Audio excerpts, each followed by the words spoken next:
Eh, bueno, muy buenas tardes. Muchas gracias a la Asociación Panameña de Medicina Crítica y Terapia Intensiva, a la Asociación Panameña de Terapia Respiratoria por la invitación, por invitarme pues a compartir nuestras experiencias desde aquí de la ciudad de Medellín. Esta tarde les voy a hablar un poco de las mediciones en el monitoreo de la ventilación mecánica, y es que cada vez tenemos mayores herramientas para poder conocer el funcionamiento del pulmón que está conectado a un soporte ventilatorio. Inicialmente, el monitoreo hacía parte de un capítulo de un libro de ventilación mecánica, de artículos de revisión, pero encontramos ahora libros completos acerca del monitoreo de la ventilación mecánica, usando diferentes ondas. Entonces, estamos ante un tema relativamente, podríamos decir, complejo, que en un poco tiempo lo que quisiera mostrarles a ustedes es lo que no podemos dejar de hacer cuando queremos monitorizar a un paciente. Y es que la tecnología avanza y cada vez encontramos muchos más parámetros a nivel del monitoreo, y podemos diferentes ventiladores tienen múltiples parámetros donde podríamos mirar tanto lo que pasa en la inspiración como lo que pasa en la expiración. Y muchas veces tenemos monitoreos que nos ayudan a saber qué pasa fuera del pulmón, en esa cavidad torácica como tal. Pero también puede ser tan simple como unos simples números. Esta es la experiencia, les quiero contar. Este es el grupo Inspiramed en Medellín. Este es un grupo que surge al principio de la pandemia, cuando había un desabastecimiento en el número de ventiladores. Sabíamos que Colombia es un país con 55 millones de habitantes, no había suficientes equipos, y en Medellín alguien dijo que podríamos hacer ventiladores. Estos son los tres primeros prototipos que se utilizaron. Tuvieron múltiples desarrollos posteriores, pero créanme que en una unidad como la de nosotros, de 20 camas, tuvimos 100 pacientes ventilados, es decir, 5 veces los pacientes normalmente que teníamos ventilados. Llegó un momento que eran tantos los pacientes que tuvimos que recurrir a los ventiladores hechos en nuestro país. Utilizamos este prototipo de la Escuela de Ingenieros, hicimos una unidad de 10 unidades de cuidados intensivos en urgencias para ventilar de manera transitoria a estos pacientes, y créanme que pudimos salvar algunas vidas. Creemos nosotros, los pacientes no tuvieron ningún efecto secundario en la colocación de estos dispositivos. Entonces ya les decía que quisiéramos pues conocer en un monitoreo todo lo que pasa alrededor del pulmón y sus alrededores, es decir, en la caja torácica, en la pleura, en el pulmón y sus interdependencias. Y eso es lo que estamos buscando cada vez más, conocer qué pasa, sobre todo en el pulmón, en la enfermedad como tal. Estamos acostumbrados a ver el pulmón de una manera en ondas, es decir, cómo entra el flujo, cómo se genera un volumen, este volumen cómo genera una presión, cómo al iniciar la respiración pues generamos una presión negativa. Y estamos acostumbrados a ver diferentes gráficas para ver cómo se comporta la vía aérea, el volumen, el flujo, y generalmente cómo estas gráficas pueden variar en la ventilación mandatoria o en la ventilación espontánea, y cómo algunas modificaciones en este tipo de ondas nos pueden servir o nos pueden ayudar para saber si el paciente pues tiene algún tipo de dificultades o no. Y eso es muy importante. A su vez, cada vez hay mayor número de datos que nos pueden aportar, inclusive de curvas diferentes a las curvas tradicionales, curvas de flujo-volumen, curvas de presión-volumen, y esto nos ayuda en cierta forma a tener muchos más parámetros de conocimiento. Y ahora con el CO2, capnografía volumétrica, podemos con espacio muerto, asincronías. Entonces tenemos mucho más herramientas para encontrar al menos qué nos está pasando a nosotros en el pulmón. Pero quiero comparar un ventilador con una planta nuclear. ¿Y por qué lo quiero comparar? Porque, pues, ¿qué es un ventilador? Es un dispositivo de soporte. Verdaderamente estamos soportando a un paciente. Una planta nuclear es un generador de energía que funciona para que otros dispositivos con esa energía puedan funcionar, pero a su vez tiene una característica en común, que cuando tiene la mano del hombre, es decir, cuando nosotros manipulamos este tipo de dispositivos, podemos generar daño. Y no hay nada más desastroso que una planta nuclear fuese en una emergencia, ¿cierto? Que pueda acabar con una ciudad entera. Pero no sabemos, yo no sé, verdaderamente no hay un estudio que me diga qué pacientes o qué personas tienen mayor mortalidad atribuible, ¿cierto? Si a las plantas nucleares o al uso de la ventilación mecánica. Y es que la ventilación mecánica puede generar daño, puede aumentar la mortalidad en cierto tipo de pacientes, porque a su vez podemos generar unos parámetros que podrían causar mayor daño al paciente.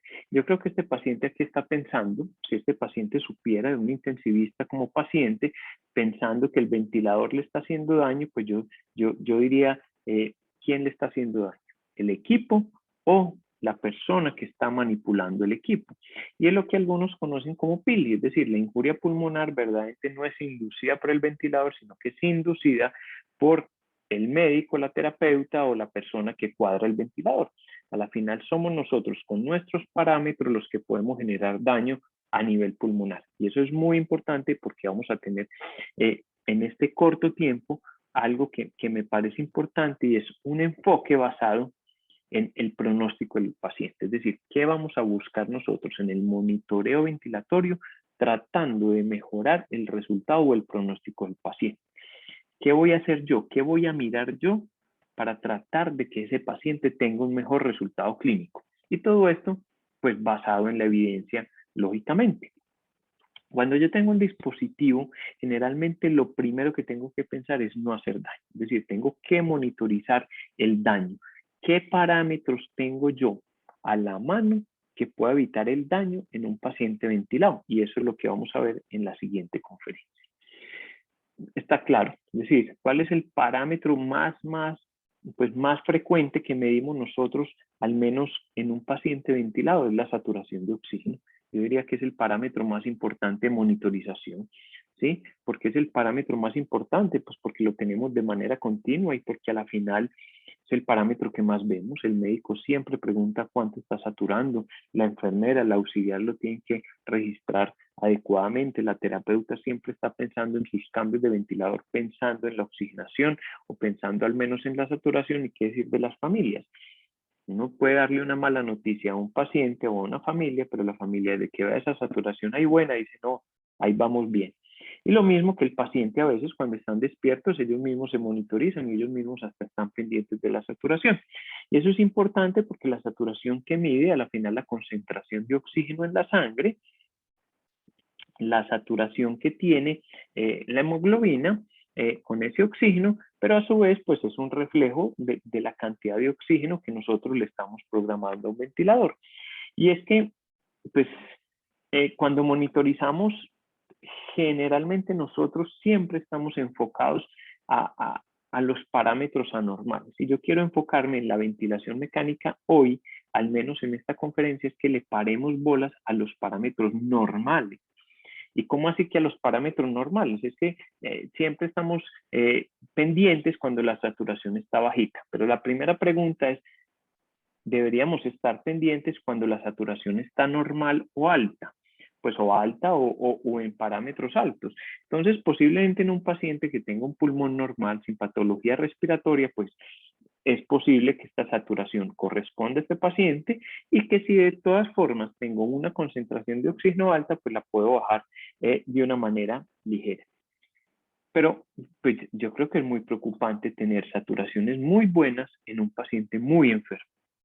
Es decir, nosotros como intensivistas estamos acostumbrados a ver pacientes muy enfermos con parámetros enfermos que se correlacionan con el cuadro del paciente. Pero cuando yo tengo un pulmón totalmente enfermo, con un SRA totalmente severo y el paciente está saturando totalmente normal, pues aquí o no es el paciente o el paciente ya se alivió o lo que puede ser más peligroso es que puedo estar generando daño. ¿Por qué? Porque tengo que mirar si los parámetros que yo tengo en el ventilador verdaderamente son parámetros de protección pulmonar que hacen que un pulmón que está totalmente enfermo tenga parámetros tan buenos. Y eso es muy importante y eso es uno de los mensajes que yo les quería hacer llegar hoy. Es decir, no solo debemos vigilar los parámetros anormales en la ventilación mecánica, pero es muy importante en la injuria pulmonar inducida por el ventilador o por el médico que programa los parámetros, vigilar los parámetros normales. Es decir, estos pacientes con oxigenación buena y pulmones muy enfermos, la pregunta es si les sobra ventilador o no les sobra ventilador. Y es que hay estudios desde hace mucho tiempo, pues estos son metaanálisis, uno en el 2015 donde recoge una relación directa que existe entre el aumento de la concentración de oxígeno, en este caso el umbral de PO2 y la mortalidad. Es decir, a medida que tengo mayor concentración de oxígeno en la sangre, pues hay una relación directa con la mortalidad, al menos en este metaanálisis. Lo mismo pasó en un metaanálisis posterior en el 2019.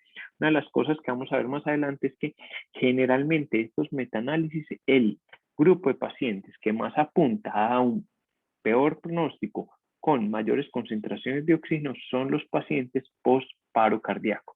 Es decir, son los pacientes, aquellos que tienen lesión cerebral, los que son más susceptibles a las altas concentraciones de oxígeno, y es una cosa que debemos tener en cuenta. Entonces, hay trabajos ya aleatorios a un solo centro, publicado en el 2016, ustedes saben, un trabajo importante que comparó dos grupos, uno con terapia conservadora de oxígeno y otro con terapia liberal. Vamos a ver en qué consistían, pero lo importante es que había una reducción al menos estadísticamente significativa en la mortalidad en aquel grupo que teníamos una terapia más conservadora de oxígeno. Y esa terapia más conservadora de oxígeno consistía en que ir disminuyendo el oxígeno progresivamente para tener unas metas de saturación al menos de 94-98 y unas metas de presión de oxígeno en la sangre de 70-100. Por el contrario, el grupo liberal pues tenía metas al menos mucho más altas, hasta 150 de oxígeno en la sangre y 97 y 100%. Son trabajos un poquito difíciles porque yo sí tengo la posibilidad de monitorizar continuamente la saturación de oxígeno, pero generalmente la presión arterial de oxígeno lo hago con unos gases arteriales cada 24 horas y muchas veces no tengo exactamente qué está pasando durante todo el día en este paciente, a no ser de que sea, pues obviamente la saturación de oxígeno. Pero sí había una mejor mortalidad o mayor sobrevida, perdón, una mayor sobrevida en el grupo de terapia conservadora. Y mostraba pues un efecto en U, que posiblemente había un grupo de pacientes que tenían muy baja la oxigenación y que pueden tener un aumento de la mortalidad con una oxigenación intermedia, pero que esa mortalidad se iba aumentando a medida que yo aumentaba la concentración de oxígeno. Y a veces, como yo les decía, no podemos asegurar si simplemente es un aumento de la FiO2 o parámetros que están por encima de lo normal que lleven a un paciente a tener mejores niveles de oxígeno, pero que a su vez en el tiempo van a generar daño como tal. Luego quisieron validar dos trabajos publicados el mismo día, marzo 12 del 2020, si esto era real o no era real. Pero pues algunas limitaciones que vamos a ver, el trabajo ICU ROS del grupo de Australia y Nueva Zelanda encontraron más o menos 900 pacientes, unos terapia conservadora, a mantener una saturación hasta 97. Cuando tenían 97% de saturación, había una alarma que pitaba y empezaban a bajar la FiO2. El grupo liberal verdaderamente pues no tenía ese tipo de alarmas, un manejo convencional, y lo que quisieron medir es los días libres de ventilador en el tiempo. ¿Qué mostraron? Pues mostraron que a pesar de que había diferencias, es decir, había un grupo que obviamente en el trabajo conservador, esta es la media, este es el nivel alto, el grupo del percentil alto y el grupo del percentil bajo, siempre el grupo conservador tenía menores concentraciones de oxígeno. Pero miren el grupo usual generalmente tenía concentraciones promedio por debajo del 40 luego del primer día. Estamos hablando de que teníamos un grupo de pacientes con terapia liberal, pero generalmente con parámetros de oxigenación bajos versus un grupo de terapia conservadora con parámetros mucho más bajos, pero que a su vez este grupo liberal pues no tenía parámetros que podríamos decir que sean deleterios para el paciente como tal. Y eso es importante tener en cuenta porque pues no hubo ninguna diferencia en este grupo de pacientes en cuanto la mortalidad, que ese no era su objetivo era claro, eran vías de liberación, vías de ventilación, libres de ventilación, que tampoco hubo ninguna diferencia. Entonces algunos pues en cierta forma empezaron a mirar si verdaderamente la terapia conservadora servía, pero pasó posiblemente lo que ha pasado con Rivers o con otra cosa, que ya el grupo de terapia liberal tenían en cierta forma un uso conservador del oxígeno como tal. Pero lo que sí es importante en este trabajo y lo quería traer es que nuevamente el grupo de pacientes que tenían encefalopatía hipóxico-isquémica había una disminución importante en la sobrevida en aquellos pacientes que tenían uso liberal de oxígeno, es decir, pacientes con encefalopatía, ojo con las concentraciones de oxígeno. Y esto se veía no solo en la mortalidad, sino cuando vemos las escalas de disabilidad, como tenemos el grupo de terapia conservadora, pues un menor número de muertes y un mayor número de personas con buen estado de recuperación, a diferencia de la terapia de oxígeno actual, que tenía peor pronóstico en este tipo de pacientes. Entonces, generalmente nosotros hemos terminado monitorizando la saturación venosa y la presión de oxígeno basados en el estudio, pues al menos que se hizo de volúmenes bajos, donde encontraban que una oxigenación del 55 al 80 milímetros de mercurio, saturación del 88-95, pues eran aceptables, pero pues no había sido validada hasta que llega el trabajo del REVA estudio, donde también hacen una terapia liberal versus conservadora en pacientes que tenían síndrome de dificultad respiratoria y pues aleatorizaron un grupo a tener saturaciones entre 88 y 92, como decían las guías, y entre 55 a 70 de PO2, y un grupo liberal pues con una saturación por encima de 96 y una PO2 de 90 a 105. Entonces, ¿qué encontraron ellos? Ellos sí encontraron una diferencia muy importante en el grupo de disminución o conservador. Fueron, pues yo diría que a veces demasiado conservadores, es decir, algunos pacientes llegaron a PO2 de 30 y hay cosas que uno a veces no se entiende. En el grupo de terapia conservadora, pues no les fue mejor, no fue mejor, es decir, inclusive pudo haber una tendencia a mayor mortalidad en el grupo de terapia conservadora de oxígeno, pero inclusive yo no lo he visto en COVID, en pacientes severamente hipoxémicos, tuvieron inclusive 5 casos de isquemia mesentérica por hipoxemia, y hubo pacientes que tuvieron en el grupo conservadores PO2 hasta de 30, es decir, un grupo muy hipoxémico como tal. Y a su vez, pues también el grupo que tenía conservador, pues llamativamente tenía un volumen corriente mayor y tenía menos PIC. Es decir, menos PIC, volumen corriente mayor, tenía parámetros menos protectores de aquellos del grupo liberal como tal. Y vemos como el grupo conservador, pues no le fue mejor. Entonces, para resumir, si yo tengo una saturación buena en un pulmón, bueno, pues posiblemente lo que necesito es bajarle un poquito el FiO2, pero si yo tengo un pulmón muy enfermo, con parámetros muy, pues al menos oxigenación muy buena, yo sí quisiera saber en ese paciente cómo lo están ventilando.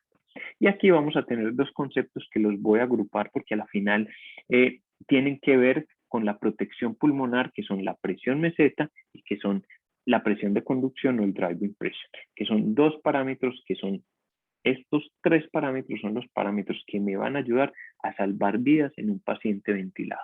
Es decir, la saturación de oxígeno, la presión meseta y el driving pressure. Y este trío de parámetros, pues yo diría que es simple, pero que posiblemente tengan mayor impacto en la mortalidad que cualquier otro parámetro de monitorización en la actualidad. Quisiera que habláramos un poquito de la presión plató y el driving pressure, y lo vamos a hablar con un caso clínico que fue publicado en el 2018, muy interesante el caso. Esta es una paciente de 30 años que tenía un SRA por una infección, tenía una falla orgánica múltiple y estaba en una unidad de cuidados intensivos con PAFI de 70. Al tener una PAFI de 70, entró a un protocolo de relajación y de prono. La paciente fue mejorando progresivamente y ya posteriormente, cuando habíamos suspendido la relajación 48 horas después, teníamos unos parámetros ventilatorios con una ventilación controlada por volumen, con un volumen TIAL de 270, una frecuencia respiratoria de 32, un PIB de 14, una FIO de 60, una presión inspiratoria pico de 36, y esto llevaba a que este paciente tuviera, o esta paciente tuviera una presión plató de 29 y un driving pressure de 15. El problema de esta paciente, a pesar de que tenía parámetros ventilatorios en general, pues protectores del pulmón, era muy difícil de sedar y tenía una asincronía severa. Pues hicieron múltiples cambios en el ventilador y pues optaron porque esta paciente que ya no estaba relajada, pasarla a una presión soporte. La pasaron a presión soporte de 14 centímetros de agua y mantuvieron un PIB de 14. Mejoró la sincronía. Las únicas diferencias es que miren que la onda de flujo cambió con un flujo inspiratorio alto y el volumen corriente que estaba en 270 pasó a 444. Había mejorado la sincronía, tenía una presión pico de 28, pues una presión pico de 28 podríamos decir que la paciente podría estar en parámetros de protección pulmonar, y alguien dijo, pues miremos cómo está ese pulmón. Le hicieron algo de sedación e hicieron lo que se llama una presión plató. Y una presión plató es una presión que se genera a nivel de una pausa inspiratoria, llegando a una ausencia de flujo. Cuando hay una ausencia de flujo en la pausa inspiratoria, pues cuando lo hacemos muy corta, en un pulmón normal me puede reflejar la presión alveolar, es decir, la presión que hay en todo el sistema porque no hay flujo. En un paciente con una enfermedad severa, pues requerimos una pausa ligeramente prolongada para que las presiones en ese pulmón que está relativamente, pues obviamente con zonas consolidadas, con zonas abiertas, se presurice, es decir, genere una presión constante en toda la vía aérea, en todo el pulmón, y podamos medir una presión alveolar. Y esta presión alveolar es una presión que está directamente relacionada con el daño pulmonar, con la posibilidad que yo tengo a presiones altas, posibilidades de tener mucho mayor daño y mucho más asociado al ventilador. Y en cierta forma la presión alveolar o la presión plató me ha servido también para calcular el volumen corriente general, que lo hacemos normalmente por fórmulas que se correlacionan con la altura y con el peso. Entonces, esta paciente, miren, le hacen una presión plató y se encuentran que la presión plató está por encima de la presión pico que nosotros consideramos que este paciente estaba seguro. Entonces hay que abrir el ojo y pensar, ¿será que este paciente, a pesar de que creíamos que estaba bien, puede hacer daño pulmonar? Entonces este paciente tenía una presión plató de 39, mucho mayor a la presión inspiratoria pico, y la driving pressure ya era de 25, es decir, había subido la driving pressure. ¿Y esto por qué pasó? Todo esto pasa pues porque este paciente que tiene una compliance de 18, pues la compliance de 18 la podríamos medir por el volumen corriente, que era 270, sobre la plató menos el PIB, que pues en condiciones generalmente de pacientes sin trabajo respiratorio, podríamos decir que este es el driving pressure. El driving pressure es la presión de conducción, es la presión que hay que vencer la presión, a esa fuerza elástica que tiene el pulmón. Y a diferencia de la presión alveolar que mide en general, pues esa presión, la presión plató que mide esa presión alveolar en un pulmón que se relaciona con la altura y el peso, generalmente la presión de conducción, es decir, la driving pressure es la presión que hay que generar para abrir el pulmón funcional, es decir, lo que está ahí sano, y es lo que han hablado de pulmón de bebé. Es decir, la driving pressure es muy importante porque se está midiendo la presión que se está generando en ese pulmón sano que tenemos ahí. Muchas veces no en todo el pulmón, entonces puede ser un mayor indicador de daño pulmonar. Entonces, esta compliance, que es el volumen TIA sobre la plató menos el PIB, pues vemos que en este paciente era 270 sobre 15, 270, la plató inicial, que era 29, en el paciente con ventilación controlada por volumen, menos el PIB, que era 14, pues eso da un drive pressure de 15 y da una compliance de 18. En general, la compliance es el volumen TIA sobre la drive pressure. Y la dry pressure, pues miremos que es el volumen corriente en su relación con la compliance. Entonces, en este paciente, pues se correlaciona con la plató menos el PIB, 270 menos 18 dividido 18, eso da 15 como tal. Y la dry pressure, teniendo en cuenta que es la plató menos el PIB, pues 29 menos 14 da 15. Entonces, este paciente pues pasó de unos parámetros que eran en general normales a unos parámetros que podríamos decir de daño pulmonar. Al aumentar en un paciente que ya sabíamos que tenía compliance de 18, subimos el volumen corriente a 444, pues vamos a hallar la dry pressure, que es simplemente el volumen tidal sobre la compliance. 444 dividido 18 da 25 de dry pressure. Y este paciente, pues la presión plató, que es igual a la dry pressure más PIB, ¿sí? 25 que teníamos más 14, 39, y eso se correlaciona pues con los parámetros que habíamos medido en el ventilador, ¿sí? Y eso es algo muy importante porque este paciente que creíamos que en presión soporte estaba en buenas condiciones, vimos que tenía una presión alveolar y una dry pressure que no eran de protección pulmonar como tal. La dry pressure, pues ya vimos, es esa diferencia que hay entre la presión plató, que se mide al final de una inspiración, y la PIB, que se mide al final de una expiración. Y esta diferencia de la presión de conducción es el parámetro que nos está ayudando para ver la mortalidad. Y porque este paciente que tenía una presión pico 28 tenía una presión alveolar de 39, y posiblemente es por el concepto de la presión transpulmonar, porque verdaderamente la presión que hay en el alvéolo es la presión que hay a nivel de la presión alveolar menos la presión pleural como tal. Y cuando yo tengo un esfuerzo inspiratorio muy alto, estoy tomando mucho aire, generalmente, ¿qué estoy haciendo? Estoy con una presión alveolar muy negativa, estoy generando un volumen mayor, y esa presión muy negativa pues se va a sumar a la presión alveolar y me va a dar una presión plató supremamente alta por un aumento del volumen a nivel pulmonar como tal. Entonces, en esta paciente que creíamos que estaba normal, que estaba aliviada, pues el caso clínico reporta que hubo que volverla a dormir, volverle a poner un ciclo de relajación y volverla a poner en ventilación controlada por volumen para garantizar un volumen corriente de 270, que era lo que nos garantizaba una presión plató baja y una driving presión baja como tal.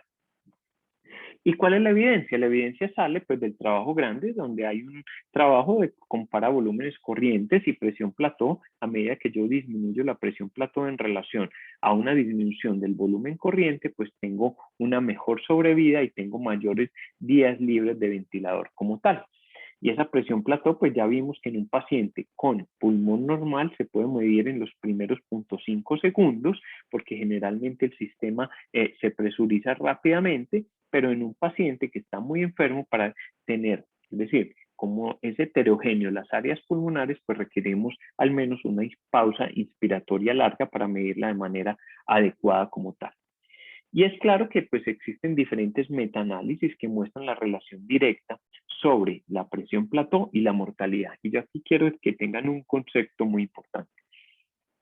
Generalmente la presión plató produce más daño en los primeros días de ventilación. Y es así como este trabajo mostró una importante disminución de la mortalidad en aquellos que tenían plató por debajo de 27 el primer día de ventilación. Eso nos llama la atención, es que tenemos que parar o poner los parámetros ventilatorios adecuados desde el principio de la ventilación. Es decir, tenemos que proteger ese pulmón, inmediatamente intubemos a este paciente. Y posteriormente, pues hable el driving pressure como un parámetro que ya vimos que es más asociado al pulmón funcional que queda, pues mucho mejor predictor de mortalidad.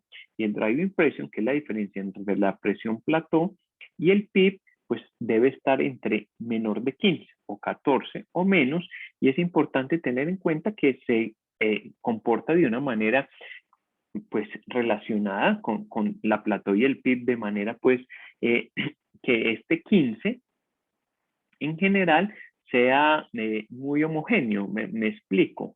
Es decir, yo puedo tener un drive pressure muy alto, pues con un PIB muy bajo, pero con una plató muy alta, que puede ser una causa de daño.